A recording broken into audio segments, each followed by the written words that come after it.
es nezinu, vai es tam piekrītu, bet vienkārši tas ir vēl viens tāds interesants aspekts, ka tātad Viktors Terners, kurš rakstīja par rituāliem, par iniciācijas rituāliem, viņš iezīmēja, ka arī eglīte, kas it kā simbolizē dzīvību un iespējams arī cilvēku kaut kādu dzīves posmus, ka tas, ko mēs izdarām ar eglīti Ziemassvētkos, proti, mēs ejam viņu uz mežu, mēs ejam cirst eglīti, kur viņa aug savā nodabā tādu, kāda viņa ir. Tā ir viņas sociālā dzīve, pieņemsim. Tad mēs viņu nocērtam, mēs viņu atnesam, tā nešana mājās ir šī kaut kāda liminālā eglītes fāze, ja mēs uztveram, ka eglīte ir, teiksim, kaut kāds dzīves simbols un par cilvēku pareizi, bet tā ir cilvēku liminālā fāze. Tad mēs viņu rotājam. Tad ir šis iniciācijas rituāls, un mēs parastu eglīti no meža, mēs viņu izvēlamies, taču galu galā neskaistāko, vai noplukušāko, kā kurš. Tad mēs viņu rotājam, mēs viņai piešķiram kaut kādu pilnīgi citu nozīmi, un mēs viņai jaunu kaut kādu šo sociālu lomu, un tas bija šis Davids Millers, kurš analizēja, kurš ņem par pamatu Viktoru Terneru, sakot, ka šī jaunās sociālās lomas piešķiršana eglītē patiesībā simbolizē arī mūsu pašu ļoti dažādos rituālus, ka mēs dzīvē izējam cauri un ņemot vērā, ka tas ir kaut kāds gaismas sakal dzimšana vai Jēzus dzimšana, ka tā simbolika.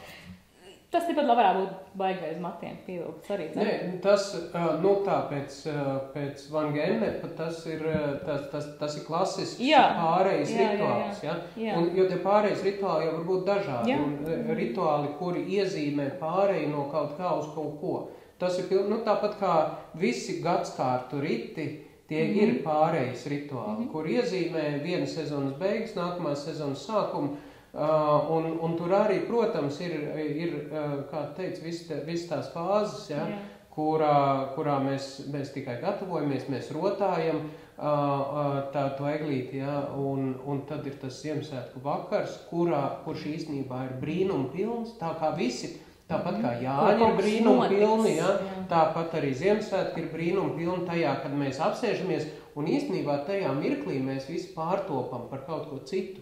Tad, kad mēs esam savākušies ap eglīti, un tāpēc īstenībā mazliet tā mākslīgi ir visi tās eglītes, kurās mēs tikai izmēģinām, tās drīzāk varētu uzskatīt tādiem izmēģinājumiem, kur bērni iet uz bērndārzu, tad uz vienu bērndārzu, tad uz otru bērndārzu, un tā vecākiem vispār šausmīgi, vesela nedēļa ar Ziemassvētkiem ir vairāk bērni. Bet tad, sasēžoties ap to eglīti, tad mēs visi pārtopam, tur ir tas kopības, vienotības gars, kurš mūs it kā vienādo, un mēs pēkšņi vairs neesam tie, kas mēs esam. Kur mēs vairs, tur visiem jāskait dzejolīši, Visi tiek uzskatīti par bērniem bieži vien.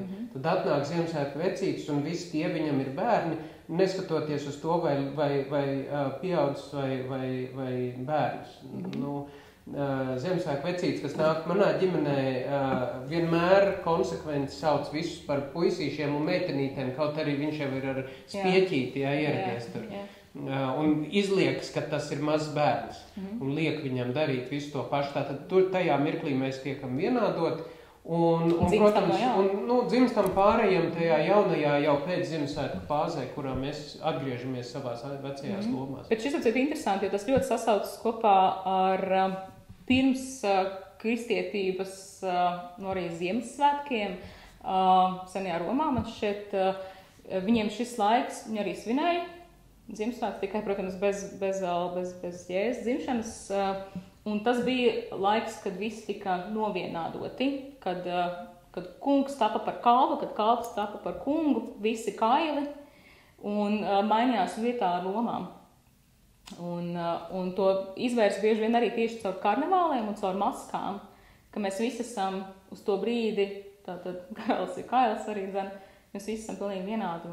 Protams, tur ir tā karnevāla elements, kurā pārģērbis kaut ko. Un, protams, arī lieto dažādas citādas ēdienus, dažādas citādas substances, un dara lietas, kuras parasti nedara. Tas iezīmē, jā, šīs rituālās darbības.